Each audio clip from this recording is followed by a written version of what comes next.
तो बड़ी खबर का रुख कर लेते हैं। थोड़ी देर में महायुति का मंत्रिमंडल विस्तार हो सकता है।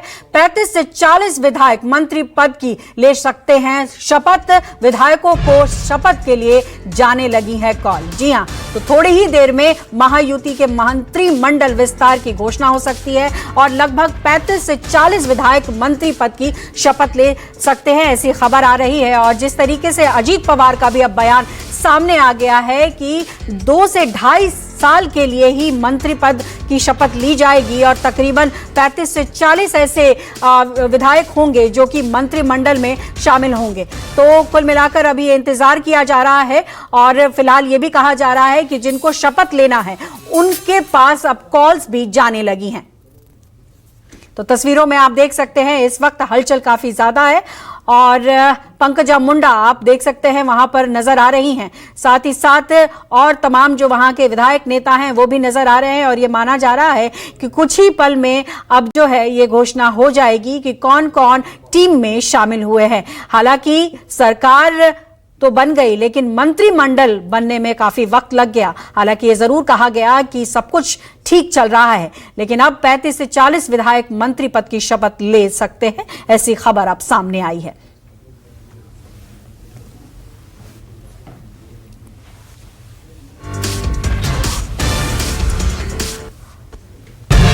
तो महाराष्ट्र मंत्रिमंडल पर अजीत पवार का बड़ा बयान भी सामने आ गया है। आज शपथ लेने वाले मंत्री 2.5 साल ही पद पर रहेंगे। इस फैसले पर महायुति एक मत है। अजीत पवार ने यह बयान दिया है, आइए सुनते हैं।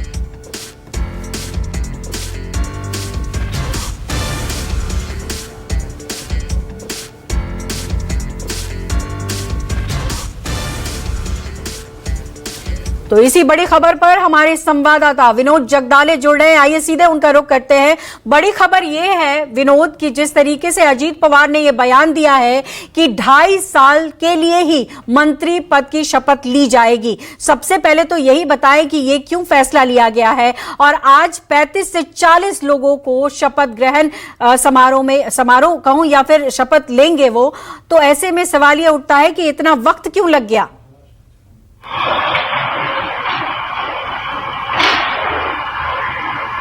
देखिए, मैं आपको सबसे पहले बताना चाहता हूं कि आज 39 मंत्री शपथ ले रहे हैं और अजीत पवार ने आज, देखिए मुझे मेरा आवाज वापस सुनाई दे रहा है, उसको ठीक कीजिए जरा।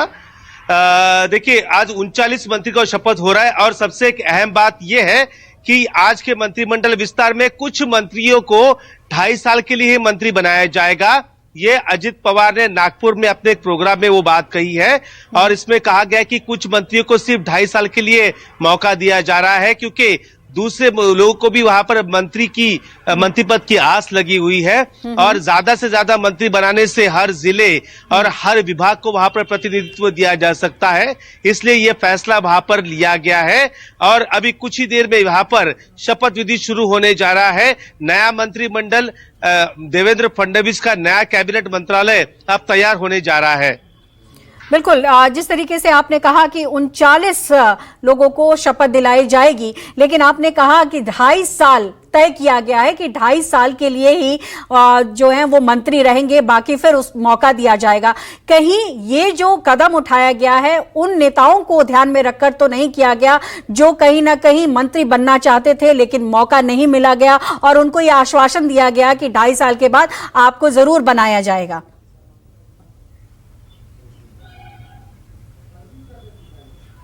विनोद, आपको मेरी आवाज मिल रही है? गठबंधन की सरकार होती है तब अपने कई कार्यकर्ता वहां पर नाराज हो जाते। जी, मुझे आपकी आवाज मिल रही है। जी, मेरी आवाज मिल रही है आपको? जी।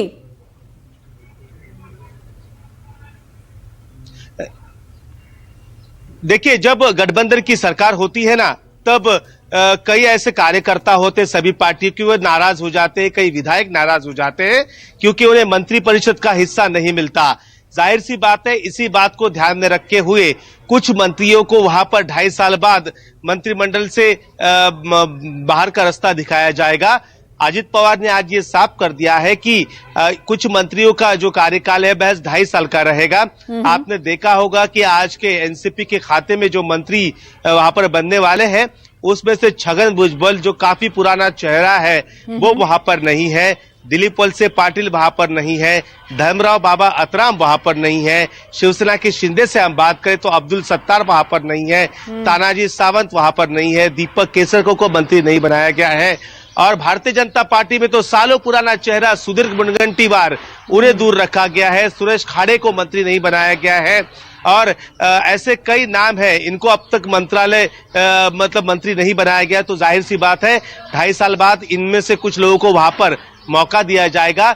इसलिए अजित पवार ने आज ये कहा है कि 2.5 साल का कुछ मंत्रियों का कार्यकाल रहेगा। लेकिन एक बात तो ये भी सच है कि मंत्री बनने के बाद मंत्रियों को लगता है कि 5 साल अब वही मालिक है।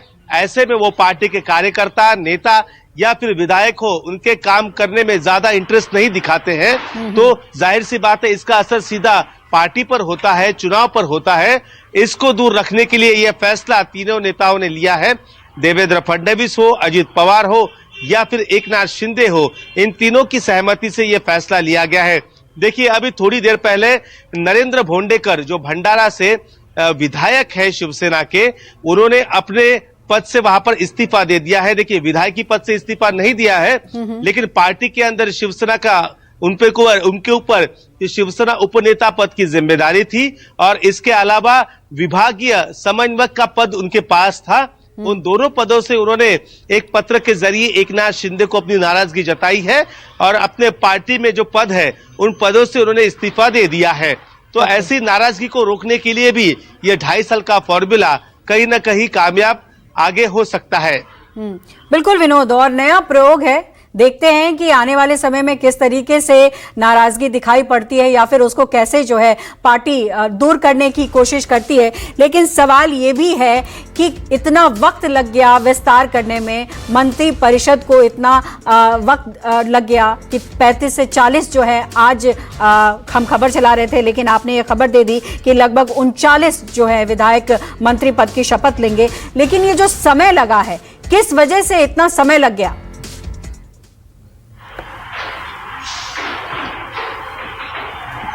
देखिए, जब गठबंधन की सरकार होती है ना, तो उसमें जब समय लगता ही है। जब एक पार्टी को बहुमत मिलता है तो उस पार्टी का एक ही बॉस होता है। लेकिन जब गठबंधन में 3 पार्टी शामिल होती है तो तीनों पार्टियों के 3 बॉस होते हैं और उसमें हमेशा ये चर्चाएं होती है कि मुझे ये मंत्रालय चाहिए, मुझे इस जिले का गार्डियन मंत्री बनना है। तो कहीं ना कहीं सबकी इच्छा वहां पर होती है, सभी लोग अपनी इच्छा वहां पर व्यक्त करते हैं। उसके बाद बैठक होती है, बैठक में फैसले होते हैं, फिर एक के बाद दूसरी बैठक होती है, दूसरी बाद रात को तीसरी बैठक होती है। ऐसे लगातार बैठकों का सिलसिला वहां पर चलते रहता है। कुछ नेता नाराज भी हो जाते हैं, लेकिन फिर आखिरकार वहां पर एक फैसला ले लिया जाता है और उसके लिए कुछ समय जरूर लगता है। और इसी को देखते हुए महाराष्ट्र में इतना समय लगा है मंत्रिमंडल विस्तार के लिए। लेकिन आखिरकार 31 साल बाद यहां पर नागपुर में शपथ विधि हो रहा है। 31 साल पहले एक मंत्री का शपथ विधि हुआ था, उस मंत्री का नाम था छगन भुजबल, जब उन्होंने शिवसेना छोड़ी थी। और आज देखिए, नागपुर में ही छगन भुजबल मंत्री की शपथ नहीं ले रहे हैं। मतलब 31 साल पहले उन्होंने शपथ ली थी, लेकिन इस बार वो मंत्रिमंडल में है नहीं, इसलिए उनको यहां पर शपथ के लिए नहीं बुलाया गया है। लेकिन वहां पर समारोह में वो शामिल होंगे कि नहीं, ये देखना दिलचस्प होगा। बिल्कुल, ये देखना बेहद ही दिलचस्प होगा। और साथ ही साथ ये भी सवाल कि 39 विधायक में से किनको कौन सा डिपार्टमेंट यानी मंत्रालय मिलता है, ये भी बड़ा सवाल है। विनोद, क्या कुछ जानकारी आ रही है, किसको क्या कुछ मिलने जा रहा है? अहम जो डिपार्टमेंट्स है वो किसके खाते में जाएंगे?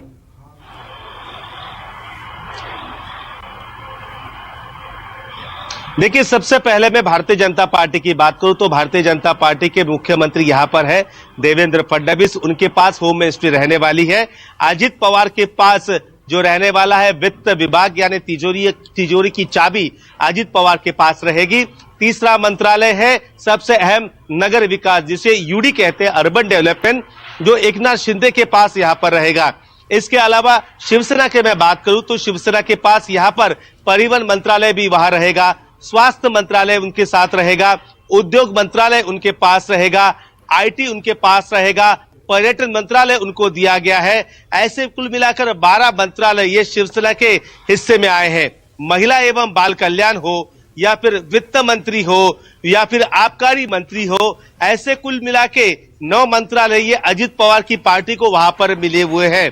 और बाकी बचे जो मंत्रालय है कि वो भारतीय जनता पार्टी के पास है। देखिए, कुल 44 मंत्री यहां पर हो सकते हैं, लेकिन अब तक 39 मंत्री शपथ लेंगे। 5 मंत्री की पोस्ट वहां पर खाली रखी जाएगी, क्योंकि भविष्य में अगर मंत्रिमंडल का और एक विस्तार होगा तो इनमें से इन नामों को कुछ नामों को वहां पर लाया जाएगा सामने। तो ये जरूरी होता है हमेशा 3 से 4 मंत्रालय या 5 मंत्रालय खाली रखना। कई सालों से ये होता आ रहा है, तो इस सरकार में भी ये देखने को मिल रहा है। जी बिल्कुल। तो मंत्रालय को लेकर के क्या सहमति बन गई है?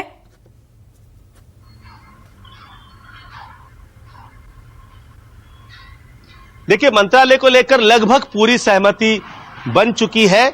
अभी कुछ ही देर में वहां पर शपथ विधि शुरू हो जाएगा। शपथ विधि शुरू होने के बाद एक एक कर 39 मंत्री शपथ लेंगे और उससे तुरंत आधे या 1 घंटे बाद वहां पर एक लिस्ट निकलेगी कि कौन से मंत्री को कौन सा मंत्रालय दिया गया है। और आज रात को ही उस मंत्रालय का चार्ज लेंगे। कल से नागपुर में महाराष्ट्र विधानसभा का शीतकालीन सत्र शुरू हो रहा है और ऐसे में अपने विभागों के कई सवाल होते हैं। उन सवालों की जवाब उन मंत्रियों को देने होते हैं। तो ऐसे में कल मंत्री वहां पर जवाब देते हुए नजर आएंगे।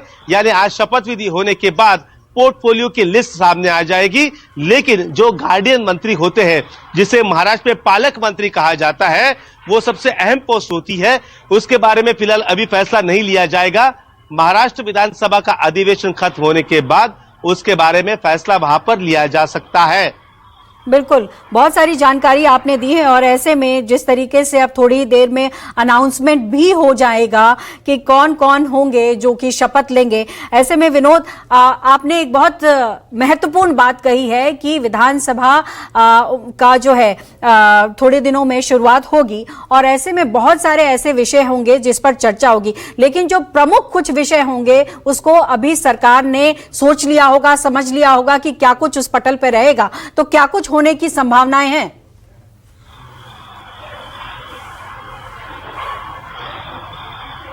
देखिए, जाहिर तौर पर कल जब अधिवेशन शुरू होगा, विपक्ष सबसे पहले नारेबाजी करेगा वो लाडली बहन योजना को लेकर।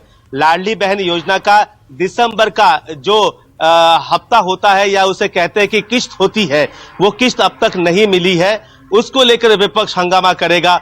विपक्ष फिर से सवाल पूछेगा कि चुनाव में महायुति ने वहां पर 2100 रुपए की घोषणा की थी, तो फिर अभी 1500 रुपए क्यों दिए जा रहे हैं? बाकी के पैसे आप कब दोगे? इसके अलावा किसानों की बिजली बिल माफ करने का मुद्दा है, उस पर भी सवाल उठाए जाएंगे। अन्य महाराष्ट्र में जो रोजगार की स्थिति है उसको लेकर सवाल उठाए जाएंगे। किसानों के मुद्दे को लेकर वहां पर सवाल उठाए जाएंगे और पिछली बार जो किसानों को मदद मिली या नहीं मिली है उस पर भी लेकर वहां पर सवाल जरूर उठने वाले हैं। तो ऐसे ये तमाम मुद्दे हैं। इन मुद्दों को लेकर विपक्ष हमेशा की तरह ही यहाँ पर सरकार को घेरने की कोशिश वहां पर करेगा। कई लोक लुभावन घोषणाएं यहाँ पर महायुति सरकार ने की थी। इन घोषणाओं का क्या हुआ? क्या कब पैसे मिलेंगे?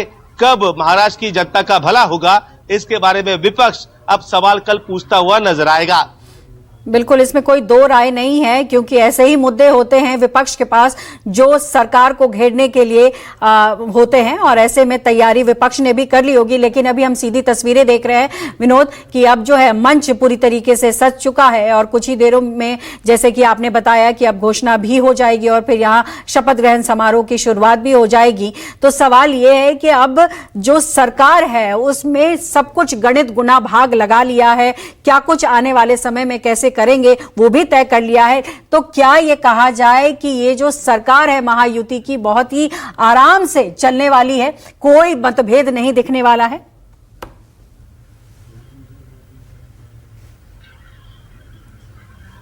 देखिए, सरकार तो आराम से चलेगी, लेकिन 3 पार्टियां हैं। हमेशा घर में कई बर्तन एक साथ रखते हैं तो एक दूसरे को एक बर्तन लग के आवाज होती ही है।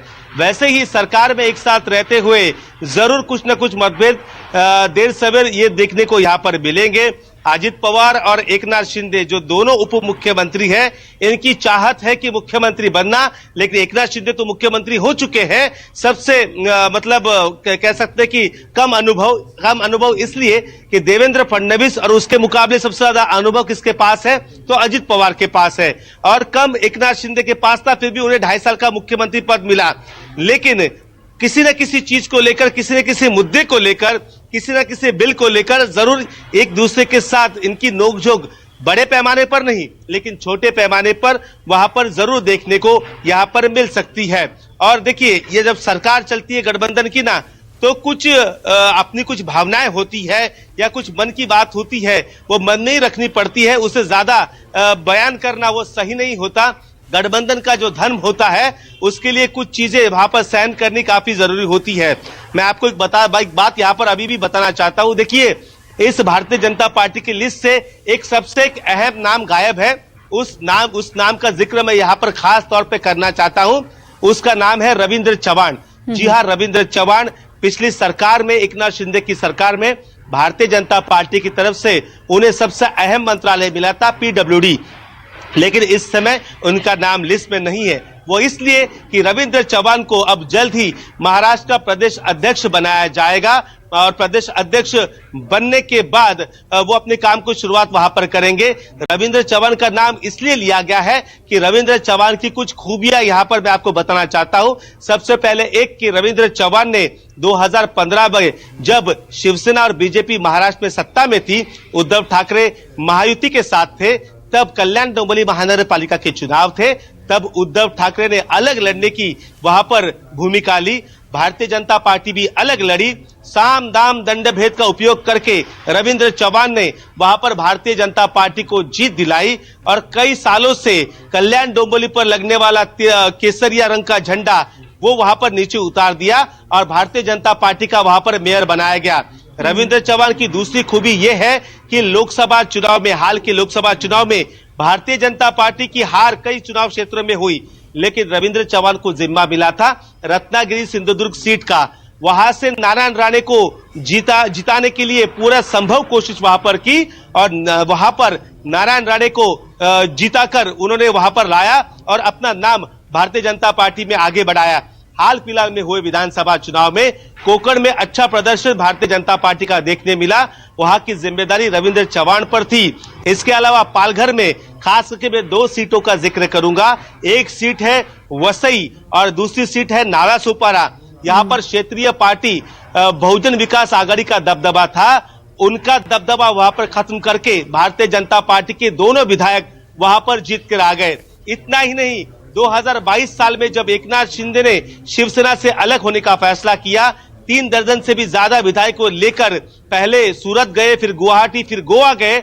इस पूरे काम में लॉजिस्टिक सपोर्ट हो या फिर अन्य मदद हो, वो रविंद्र चव्हाण ने वहां पर की और पार्टी ने उन पर भरोसा जताया। बिल्कुल विनोद, आप लगातार बारीकी से जानकारी दे रहे हैं और जिस तरीके से वहां पर आयोजन हो रहा है, जाहिर तौर पर उस पर भी हमारी नजर रहेगी। आप हमारे साथ जुड़े रहिए। इस वक्त जो है ब्रेक का समय हो गया है। आप देखते रहिए News 24।